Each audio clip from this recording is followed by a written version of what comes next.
STV cricket YouTube চ্যানেলে স্বাগত। ক্রিকেটের এমন খবর নিয়মিত পেতে আমাদের চ্যানেলটি সাবস্ক্রাইব করুন এবং বেল আইকনে প্রেস করুন। এক নজরে আইপিএল এর পয়েন্ট টেবিল।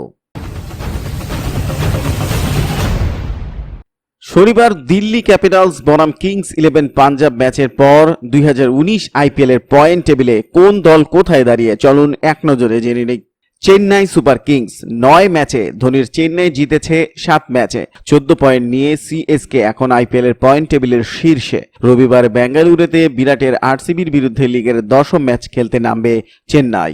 মুম্বাই ইন্ডিয়ান্স শনিবার অ্যাওয়ে ম্যাচে রাজস্থানদের কাছে হারলেও লিগের সেকেন্ড বয় মুম্বাই 10 ম্যাচের মধ্যে 6টিতে জিতে 12 পয়েন্ট এগিয়ে রয়েছে Rohit and company.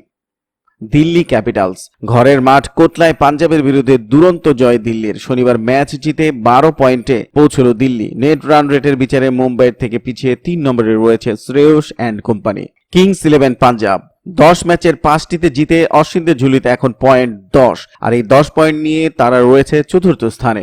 Sunrisers Hyderabad অধিনায়ক কেন উইলিয়ামসন ফিরতেই জয়ের ছন্দে ফিরেছে হায়দ্রাবাদ। 8 ম্যাচে তাদের সংগ্রহ 8 পয়েন্ট। রবিবার ঘরের মাঠে নাইটদের বিরুদ্ধে ম্যাচ খেলতে নামবে সানরাইজার্স এবং তাদের অবস্থান পঞ্চম।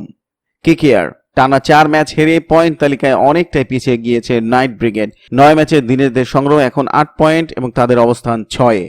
রাজস্থান রয়্যালস স্টিভ স্মিথ নেতৃত্বে ফিরতেই জয়ের ছন্দে ফিরেছে রাজস্থান। শনিবার ঘরের মাঠে মুম্বাইকে হারিয়ে লিগের তৃতীয় জয় ছিনিয়ে নিয়েছে ডবল আর। 9 ম্যাচে 6 পয়েন্ট নিয়ে 7 নম্বরে রাজস্থান রয়্যালস।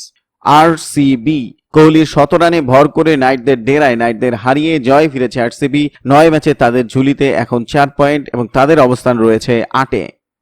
ভিডিওটি কেমন হলো কমেন্টস করে জানান। ভালো লাগলে লাইক দিন, বন্ধুদের সাথে শেয়ার করুন। এসটিভি ক্রিকেট ইউটিউব চ্যানেলটিকে সাবস্ক্রাইব করে আমাদের সাথেই থাকুন। ধন্যবাদ।